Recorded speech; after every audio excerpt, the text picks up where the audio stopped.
Danganronpa.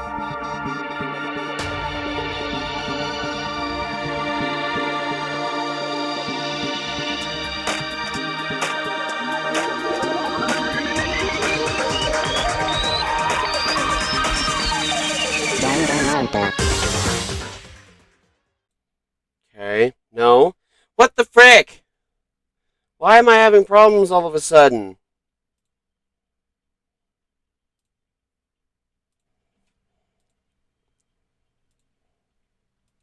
There. Oh my gosh. So stupid. I don't know why we were having problems there. Alright, let's try this again. Welcome everybody to the stream of Danganronpa. Hopefully today we can wrap up chapter 5. Thank you, Lucas. This week has been a week. Alright, last time we were here, we had started the investigation because a body had apparently just shown up. But now we're having to do another investigation. This is the panel that controls the sprinklers. They're set to turn on at 7:30 every morning, and Makoto said time positively couldn't be changed. Huh? Hold on. So the sprinklers turn on at 7:30 each morning, right? Then if the body was here before then, the sprinklers would have gotten it wet, which would mean the murder must have taken place. Sprinklers at a we have some truth bullets already. Hold up. We got the Monokuma file, exploded body analysis, fake nails, tattoo, fragments, sprinklers, the knife at the crime scene, and the chicken ticket. 4 instead of 5. Let's go check the shed. Just to be sure, I should take a look at this room is dusty and sick and disorganized. In other words, a pretty stereotypical tool shed. Is this a cart? Wait, was there a cart before? We should probably look into that. It could be related to the case. The top is wet and covered with mud and grime. But the underside is totally clean and dry. One side of the tarp is wet and dirty. Something about that bothers me. The tarp has been added to the room. That's the one thing in here that concerns me. Okay, I guess we'll leave it. What's that? Yeah, that's the side. Good timing. Good timing, Makoto. I wanted to talk to you. What do you want to talk about? I'd like to hear your alibi. An alibi? Correct. I'd love to hear where you were after nighttime began last night. Well, I was sick, so I was asleep all night. But why are you asking about that now? And what's nighttime got to do with it? Isn't it obvious? This murder took place after nighttime. How do you know that for sure? It's just before nighttime began. I came to the garden. I was going around looking for everyone, so I could tell them about Monokuma. Hiro's been spending most of his time in the garden the last few days, so I figured. I can confirm that when I arrived last week, there was no body. So the murder could have only taken place at some point during the nighttime after I had left the garden. However, Toko, Hiro, Hina, and I were at the gym together the entire night last night. What? Once I found Hiro in the garden, we immediately went to Toko and Hina's room to get them. Cool. At that point, we all went to the gym and began dismantling Monokuma. As a precaution, we made sure not to go anywhere alone. We even went to the bathroom in pairs. In other words, all four of us have airtight alibis. The only ones who don't have alibis are me and Kyoko. And if the victim really is Kyoko, then I'm the only one without an alibi? Also, when we went to go get Ina and Toko, we stuck by your room as well. But you never came to the door. So where, precisely, were you? To tell the truth, I was in my room, but I was dead asleep. I had a fever, so that's hardly an alibi. No. So, what now? You seem to be at quite a disadvantage here. I'm the only one without an alibi. That's really bad, isn't it? Yaku's account. Let's talk to your one. It's 11 o'clock right now. Okay, and? Oh, well, I was just thinking about when we first found the body. The body was found, huh? I should look back at what I did this morning to help me remember when that was. Monokuma's announcement woke me up at 7 o'clock as usual, and I headed for the dining hall pretty soon. Once I got there, I met up with Tina. That was right around 7 p.m. Then I headed to the gym where everyone else was waiting. Next, Toko went to get the pickaxe, and that's when she found the body. What time was that then? Now then, Toko, what time is it? Well, when we left gym, it was just before 9 o'clock, so it's probably 9 on the dot now. That's right. It had to have been right around 9 o'clock. Now that you mention it, I think you're right. So I think we can say for sure that the body was found at 9 a.m. Okay, my job's done. That's a pretty small job. The body was found.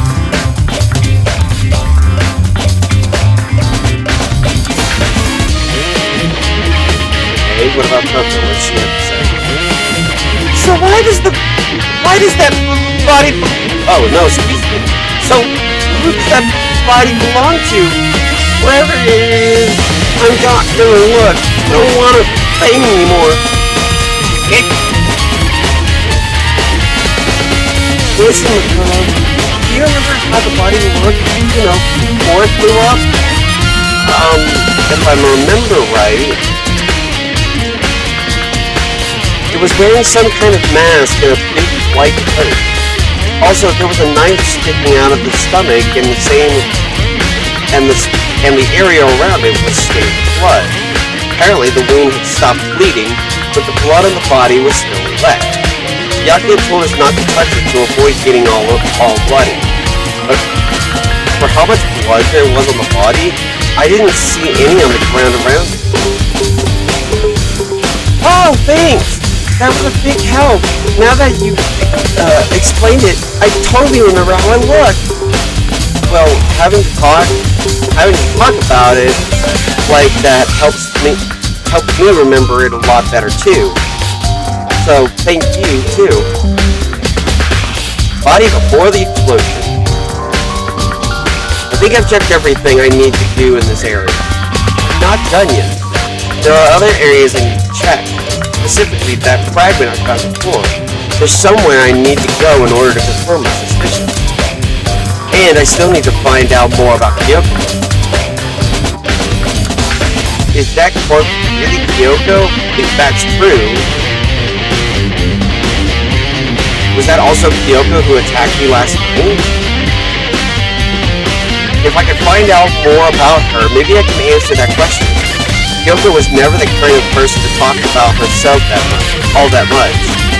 Maybe if I can get into her room, I'll be able to find out more. Either her room. I will simply limit your options. I can't allow you to engage in any further suspicious activity.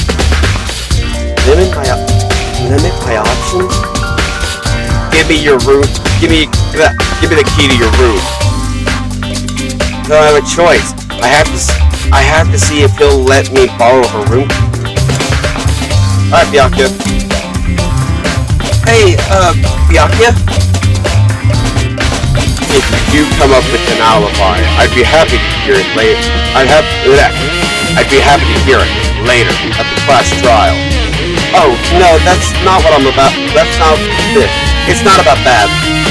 You have the key to Kyoko's room, right? I was hoping I could borrow it. I'm afraid I can't take that risk. You're the prime suspect, after all. Of course, if I were to go with you, that would be a different story. Then, will you go with me? Sorry, I have my own agenda to take care of. Find me again later and we'll see. Depending on my mood, I may go with you. Or I may not. Back later, huh? Okay, that means I should go around... Okay, then in the meantime, I should go look around somewhere else. Maybe I should check out that one area. Now, we want to go...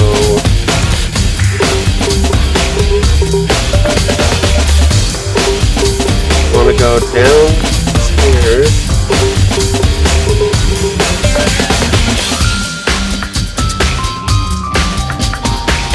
We want to go to the gym.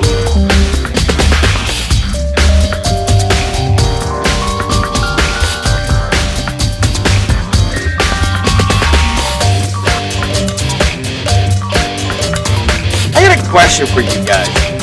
What is a game you'd want me to play when we're finished with this one? I've got a few games in mind that we could try, but I want to get your guys' opinions as to what to play after we're done with this one.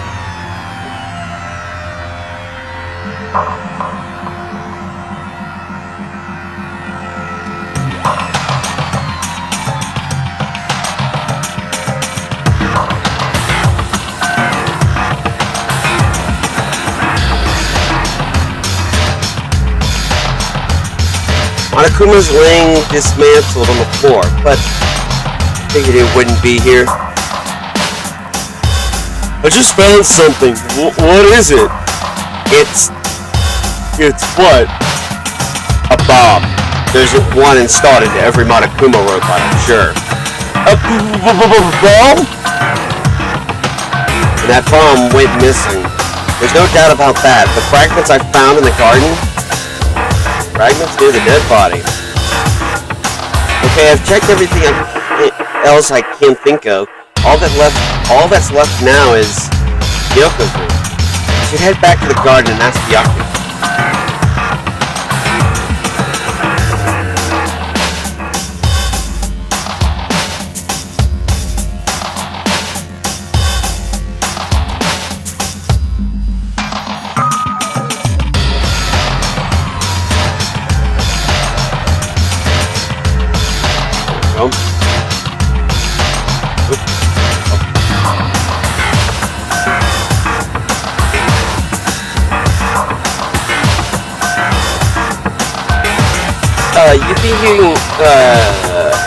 You think you can go soon, Byakuya?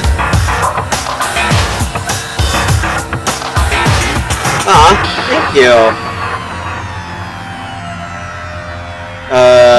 You wanted to check out Kyoko's room, right? Very well, let's go. I'm glad you enjoy the content. Wait for me!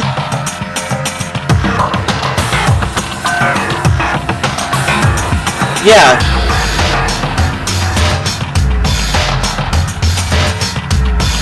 Alright, I'll do that when we go on break, buddy. Byakuya walked off without another second glance, and I hurried after him on our way to the dorms.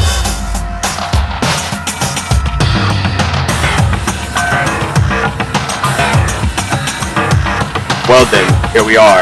Here we go. Byakuya took out the key and slid it into the keyhole, and then... And it's open. Looks like it. Thanks.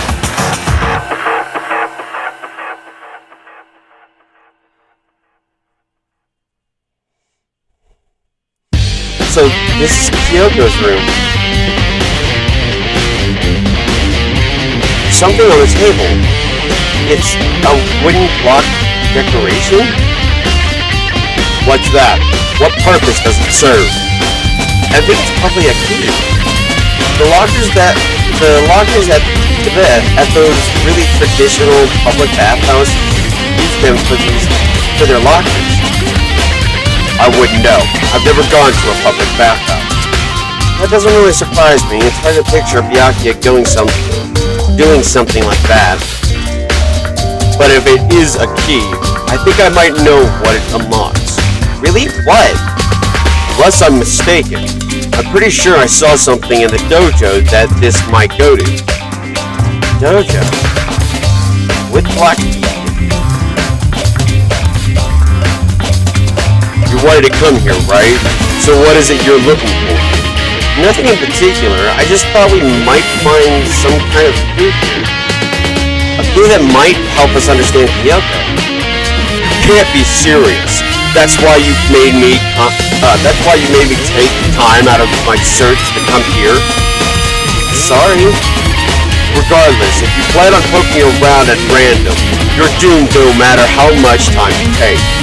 Surely you have something more concrete, something to give us some sort of direction here. More concrete. Oh, I know. Earlier, Kyoko gave me something. Huh? What's this? Consider it a symbol of my determination. Don't open it yet. Only open it if something ever happens to you. I'm sure I have it here somewhere. Found it. Oh goodness, excuse me.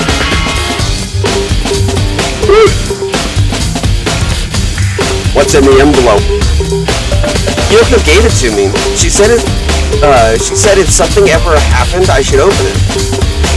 Well, something has certainly happened, so open it. Okay. I opened the envelope and looked inside.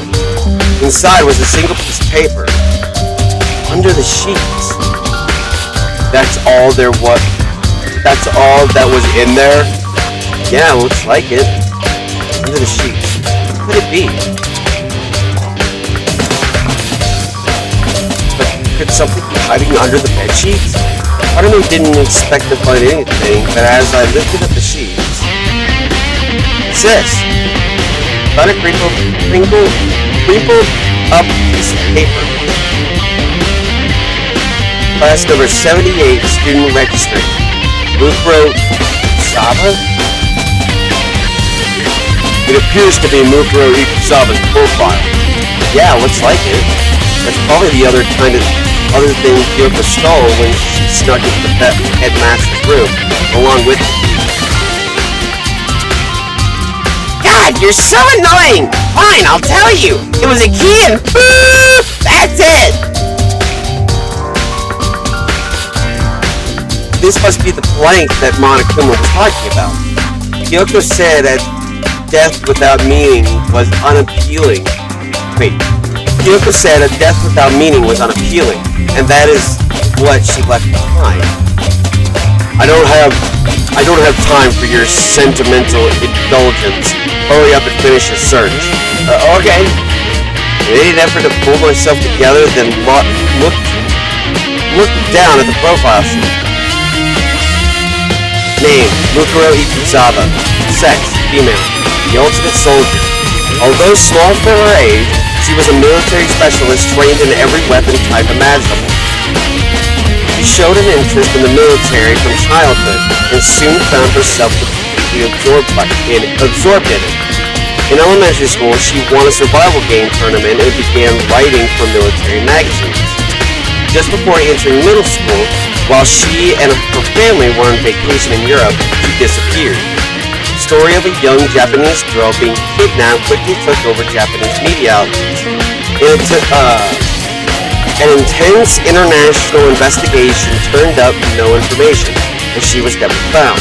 However, she reappeared in Japan 3 years later, and alone and completely unannounced.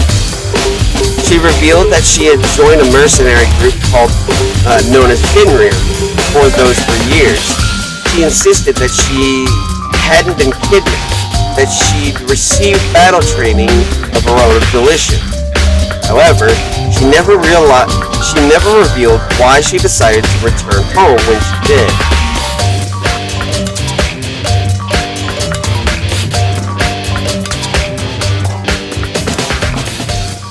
The Ultimate Soldier, a mercenary group. This doesn't feel real. The world I grew up in, it's like a completely different dimension. It's like one's non-fiction. Wait, it's like one's non-fiction and the other's sci-fi. There's no way to even compare the two. That's how different this is.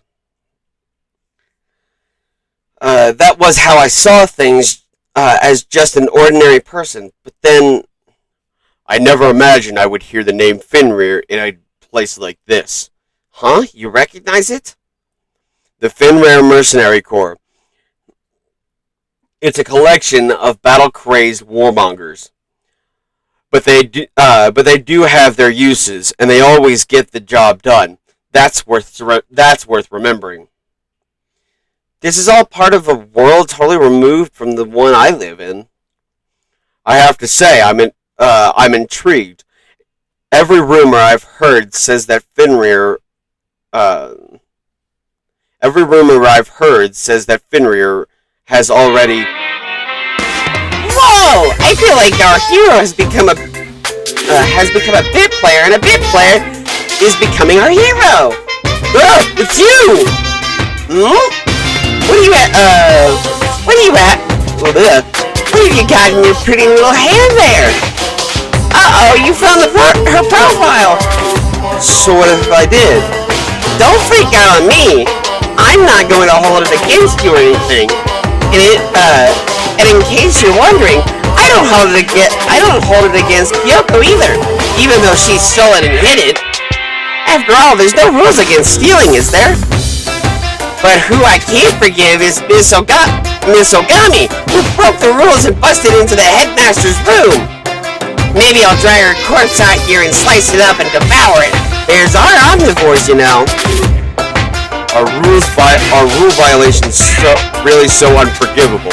You're quite adamant about those regulations of yours. Of course I am. A proper school life is built on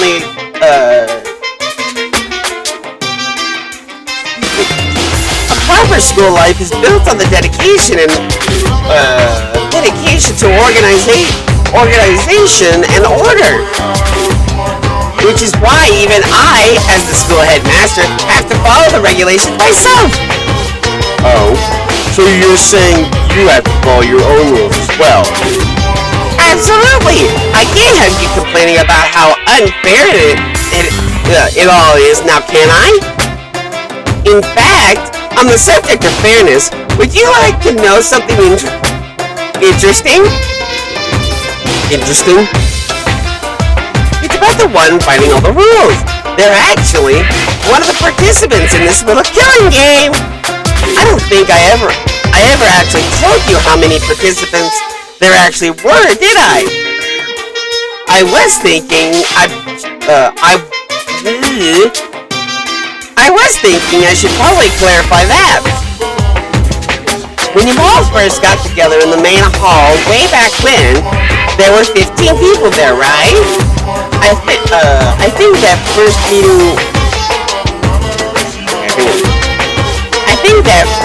meeting may have led to a little misunderstanding among you all.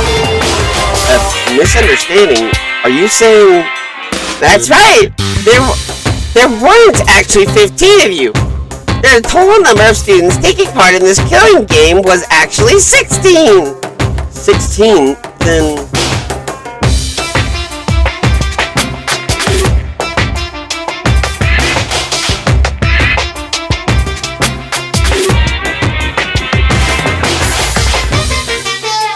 The 16th student, Mukuro Ikusaba. She's part of the school life? So the one making all the regulations is... Why? Excuse me. Did you say something? Why are you... why are you telling us this? Oh, well, because, like I told you, this killing game is desperately popular. You wouldn't believe the ratings. And since we've got so many viewers now, I wanted to make sure everyone was on the same page. I don't want to wake up to a hurricane of complaints and hate mail, you know. Makes sense? Okay, that's all you get for now. Oh, actually, I do have some revenge to get, so I have an extra bonus for you. Revenge? I want to get back to that sneaky Miss Kirigiri, so I'm gonna share a little secret with you. Seriously? You know how she wears those stupid gloves day in and day out, all the time? Well, don't tell anyone I told you, but she wears them to cover a bunch of hideous scars that she doesn't want anyone to see. What? Okay, now that's all you get. Monokuma's account. Kyoko wears those gloves to cover up a bunch of scars. Wait, so on the back of her hand, a tattoo. Wait, but no. Monokuma specifically said they were scars, right? And that's why Kyoko wears those gloves to hide the scars. Which means those fake nails on the corpse. Are you thinking about Kyoko again? Huh? Forget about her. What matters right now is uncovering Monokuma's trap. His trap?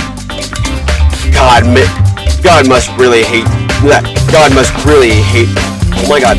God must have really hated you to make you so dull. Don't you remember what Monokuma just told us? He said that there were 16 students, right? Which means Mukuro was a student here.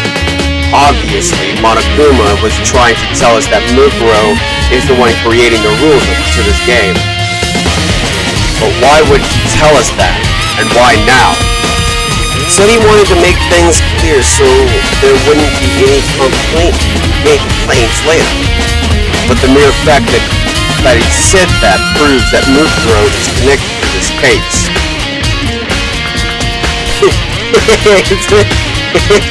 English is hard, yes, because it doesn't help that I've also got dyslexia and I've always struggled with reading, so yes, you will hear me stutter a lot. And if you want more content like that, go to my YouTube channel. There's more of it there. Because right now on the YouTube channel, we're doing Wind Waker one week and Danganronpa another. So, yeah. That's why Monokuma revealed the existence of a 16th student. He needs to make our investigation fair. Mukuro is related to the case? Perhaps she's the one who killed Kyoko. What? That would explain why we would have to have a class trial, wouldn't it? If she's a student and she killed someone, that would make her part of the school killing game. Mukuro is the killer? She killed Kyoko? Anyone should be able to come to that conclusion, don't you think? In fact, that's exactly what I thought when the investigation first began. But based on what Monokuma just told us, I've changed my mind. Mukuro Ikusaba isn't the culprit. Huh? What makes you say that? We thought Mukuro, the ultimate despair, was the mastermind's true identity. But if that's true, Monokuma's behavior makes no sense. Why would the mastermind go out of their way to reveal themselves to us? That's a good point. Mukuro giving us information that would raise questions about her would be bold, to say the least. It makes more sense than to assume that Mukuro isn't the culprit. So that's the trap? They want us to suspect Mukuro and come to the wrong conclusion? That's what makes sense to me. The way he says it definitely doesn't seem possible, but if that's really true, If Bukuro isn't the killer, then who is? Well then, I believe our work here is finished. Let's move on. I'm sure there are other places in need of investigation. I should find out if that key to the dojo really are connected. I should find out if that key and the dojo are really connected. Well, are you coming?